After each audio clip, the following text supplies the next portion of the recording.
How to make the Creo logo in the Blox root. Hey guys, in this quick tutorial I am going to show you that how you can make this easily.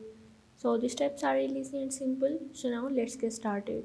So first of all you have to log in into your Roblox. Now from here you have to click on this create icon that is in the top left corner. So once you are in the creation of the Roblox, from here you just have to go in the dashboard, and from here you have to go in the development items.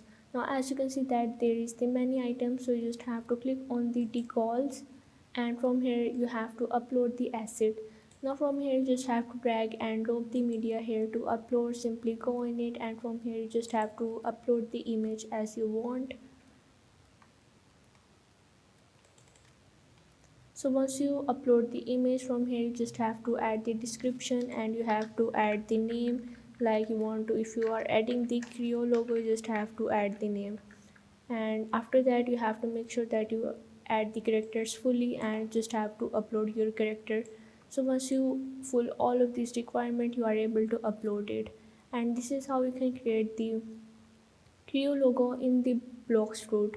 So if this video helped you out, make sure to like and subscribe the channel, and see you in the next video.